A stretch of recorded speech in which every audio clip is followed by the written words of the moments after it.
But I'd love now to move on to our second speaker of the day, Shirin Sharifi from the Spanish estate agent. Now, Shirin's worked in this industry for a number of years and is a true expert in the Spanish market. So we're delighted to have her with us today. Shirin, I'd love it if you could start with a bit of background, just explaining your role, what you do, what the Spanish estate agent does, and how you can support our viewers today. Thank you. Sure, thank you. Yeah, as Hannah said, I've been working in real estate here on the Costa del Sol primarily for over 23 years. I'm sales director at the Spanish estate agent, and I'm very happy to have a great team of guys working for us on the ground, listing properties, selling properties, showing people around, doing lots of Zoom calls like this. We cover many different languages as we have clients from all over the world, and all of the guys that work for me all have lots and lots of experience as well. Yeah, how we help clients is matching really clients with their needs and their requirements, and listening to what they're looking for. Listening being a really big word for us, and matching them with the right property. And that's what we do, yeah. Great, thank you. That's a fantastic intro. And so I'd love to understand, given everything that's happened over the past couple of years, we've had COVID, we've had Brexit, we've had other European uncertainties, unfortunately. Can you just give us an overview of sort of what's happening in the Spanish market, particularly obviously in the Costa del Sol at the moment, in terms of sort of demand and prices, and what you're seeing happening at the moment? Yeah, I think we've faced many challenges, and every time something hits, the first reaction is for us to think that the market's going to be affected negatively. But actually, we've even to our surprise, we've only become busier and busier, because people are realizing that they want to make the lifestyle changes, especially you know, even when Brexit happened, people were a little bit saddened by what was happening in the UK. So then they decided to make the move in finding their home in the sun in Europe. Then when COVID hit, and to begin with, we were really worried, but actually 2 weeks after the lockdown, people were starting to really investigate and really start looking. They had the time to do it. And as with the market in the rest of Europe, the population started to move out of the central cities and towns. And of course, being able to work remotely, people again had the time to think, yep, let's do this, let's make the move, whether it's to relocate permanently or to find the holiday home they can spend long periods of time in. And of course, with COVID, people didn't want to stay in big hotels anymore.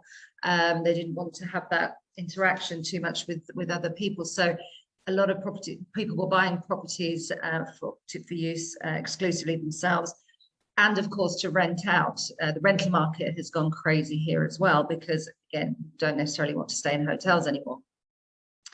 And as with the rest of what's going on, yeah, people are making that choice to have a different quality of life, let's say. But basically everything that's happened has improved our market, madly enough. Yeah. That's great to hear, and I'm so pleased that it's still such a positive market there. Thank you.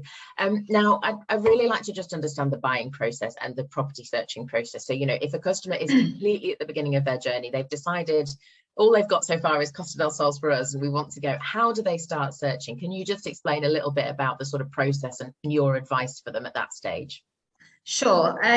Obviously, sometimes people don't even know that the Costa del Sol is for them, but once they do, we you know, obviously people are trawling through the internet and you know, doing their research, but unfortunately the web does, you know, can attract the not so experienced, or people that don't necessarily give the right advice. So obviously, you know, my suggestion is to deal with somebody that has a long experience, that has a physical presence on the coast. I mean, you'll be surprised how many people are actually in the UK or in their countries selling product in a different country, which is bizarre as far as I'm concerned. As I say, to find somebody with experience to have a conversation with. I mean, when we have inquiries come through, so many people answer on email, and me personally, I like to pick up the phone and I like to have a really good conversation with my clients and have that human contact. And I keep saying this, but to really listen, what, you know, the clients want. What they want may not be achievable financially, but of course we can take on board and get as close as possible to what it is they're looking for and make that dream come true. Just try to make it a pleasant experience, to have a good time, you know, researching. This should be fun, this whole process. But yeah, they'll do some research on the internet. We'll start talking to them. We'll start sending out some properties. We'll suggest different areas, and we swap properties. The most important thing to get across to people is how we work as a company, in that we have access to absolutely every single property that is for sale with any agency or bank on the coast. We act as a property finder. We go out and search the properties, but that could be listed with a different agent. It doesn't matter. I still have access to it. So what people do is they send me links from all different websites. I research the properties that they like. I find out the community fees. I find out their local taxes. I sometimes go and video it for the clients, and we do as much homework as possible before clients come to visit. Sometimes we sell remotely. But anyway, we get as prepared as possible. We talk about lawyers, we talk about currency transfer, all sorts. But we have, even if they need finance, I always put them in contact with the bank or a mortgage broker before they even come over, so that they're fully prepared to find that property and be able to make an offer straight away if they find the property they love. If I've done my job properly and I find the property, then hopefully we can make an offer. The reason why I put people in contact with the bank beforehand is because if they've got everything set up, they know exactly how much they can borrow, they know exactly how much currency they have, then we can make it quite strong. We can negotiate quite strong, as though they were a cash buyer, because everything is in place. So the process is, you come over. We've normally set up viewings for a few days viewing. And we pick you up from where you're staying. We've made all the appointments. We've dealt with all the places to meet. We know exactly where the properties are. You don't have to drive. You don't have to get lost. You don't have to meet people on street corners. We're doing all that. We've done all that for you. We go through, we look at properties. Hopefully, if you find something, we sit you with the lawyer, and you can go through the legal process with him if we haven't done so already. The next stage is, of course, to make the offer, agree the price. Once the price is agreed, we always take a reservation fee of 6,000 euros or 1%, whichever is greater. And that locks you into a reservation, and that can be subject to finance or whatever. But basically, the lawyers then have their opportunity then to do their conveyancing and to do their due diligence on the property. If there is anything legally incorrect or not in place with the property, then your money is refundable, obviously. But then you have normally between 2 and 3 weeks, in my experience, 2 to 3 weeks for the lawyers to do private purchase contract, draw up the contracts, and then you pay 10%. And then you agree a date to go to completion, whether you have to agree your complete your finance or whatever. During that time, we're always in contact, always. And in that time, normally either we're suggesting furniture places, or we're doing lots of work to work towards that completion, and the client's actually living in their property and using their property. So after you purchased, yeah, we're always there again. We've got a great after sales department. I have a girl that works for me that takes people shopping, or she gets in builders for them, or she gets in babysitters for them, whatever you need. We're there before, during, and after, very much so. I was literally having a drink with a client that bought 2 properties from me yesterday evening, and yeah, it's a very easy and friendly process. So yeah. Wonderful. Thank you, Shirin. I mean, it's such a comprehensive service, and we know from our clients that we've been working with you for a long time that it is absolutely fantastic. So it's great to hear and great to have it explained. Thank you. Just to understand, because obviously given your service is so comprehensive and so helpful, are there any fees typically for a buyer that they would pay to the Spanish estate agent? No, absolutely not. I'm really glad you brought that up.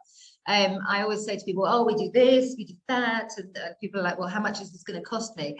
It doesn't cost you anything. We our market is very different. We provide a completely different level of service. But no, you don't pay us. We're paid by the vendor or the developer if you're buying off plan. Great. And actually that leads really nicely into my next question about resale property versus new property. We know obviously that there has been quite a lot of development and there are quite a lot of off-plan properties available. What's your sort of advice, resale versus new? Are there any recommendations you have or pitfalls that customers should consider on one side or the other? We have both. We deal with both. So it doesn't matter to me. And that's the beauty of dealing with somebody that it's not necessarily my properties that we're looking at. I'm completely independent. I don't, in a way, it doesn't matter to me what you buy. But the plus side for resales, the resales that tend to be in more centrally located locations.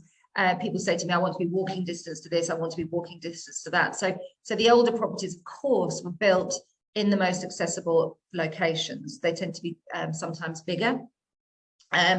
But on the flip side, you have these beautiful new properties being built that you have to remember for 10 years or so when we had the crash, we didn't have any construction. So the style and the quality of what was built back then and what's being built now are two worlds apart. The buying costs are more for new developments, and I'll go into that in a minute. However, the quality, the soundproofing, the energy efficiency, soundproofing, all that is just a completely different. When we go to listen to a developer talk about their development now, they're so proud of their BREEAM certification and their energy efficiency and all that kind of thing. So it's a different thing altogether. Plus the fact that you have a 10-year structural guarantee on the property, which is a big thing for a lot of people. So if anything does go wrong, you have time to do snagging lists and all sorts.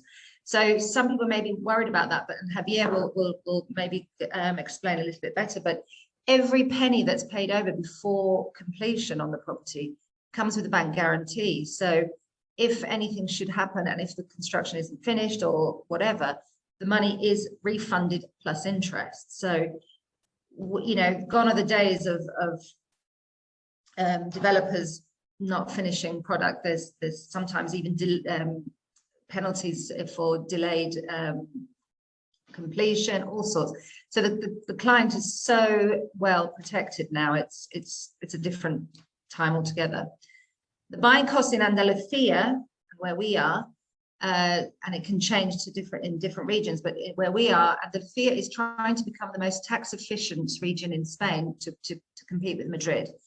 So when you're buying a new development now, it's 10% VAT plus 1.2% stamp duty, which has been reduced from 1.5.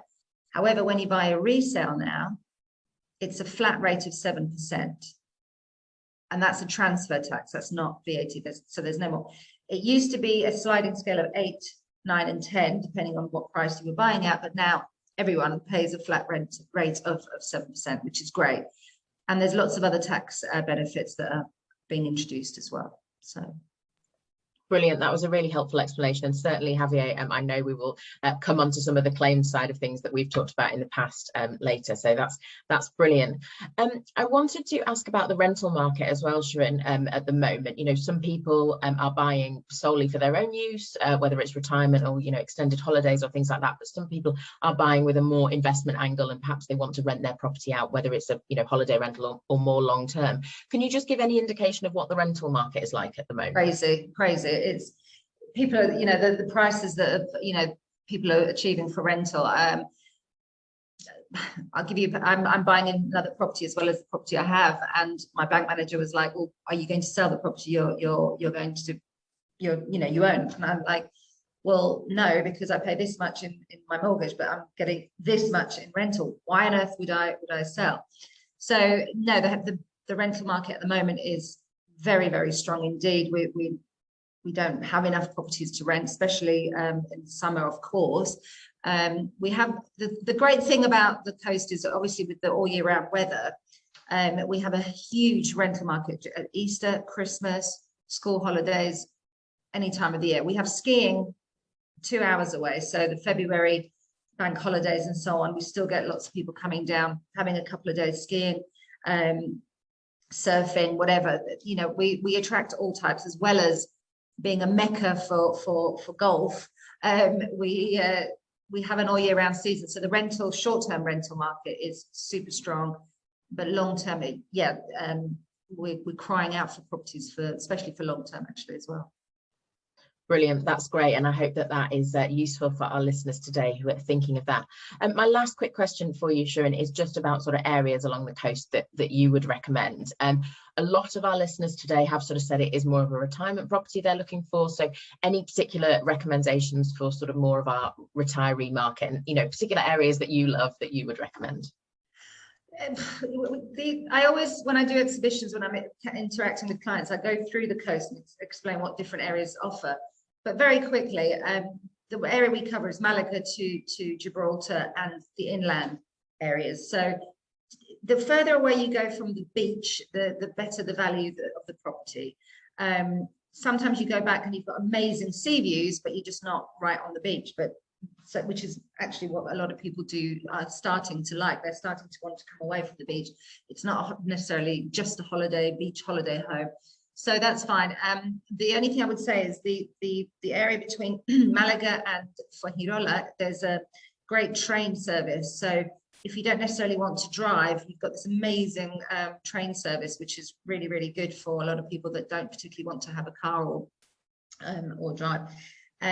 Coming away from that, again, the value becomes a little bit better.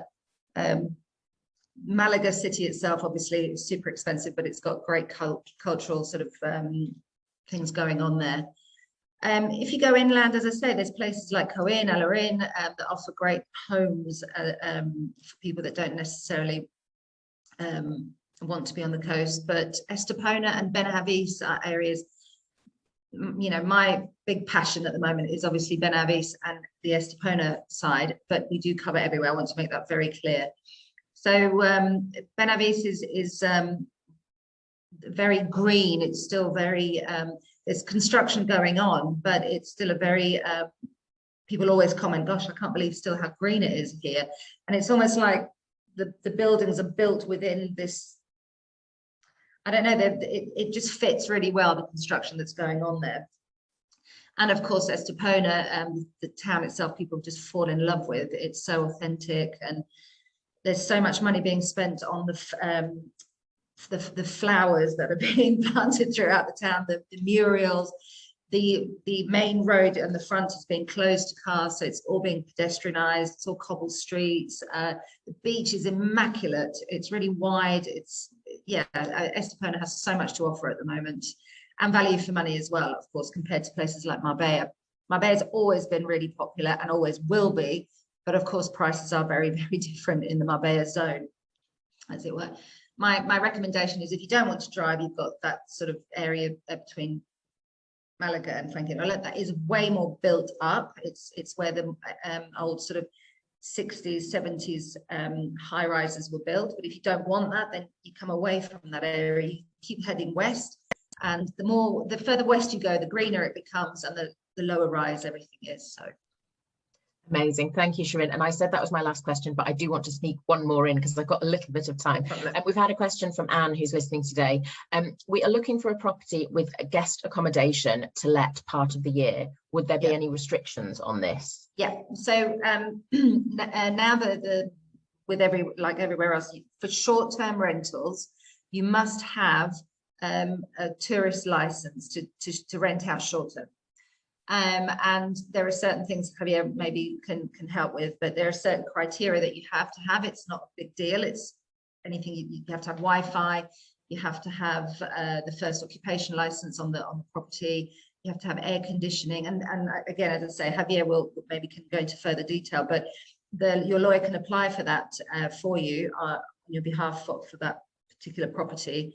And once you've got that, you can rent out short term, no problem at all. But it is a small cost. It's not thousands and thousands, but it's just certain criteria that you have to have in place. Brilliant. Thank you, Shirin. And certainly, Javier, I'll come to you with some questions on that as well. Thank you, Shirin, for your time.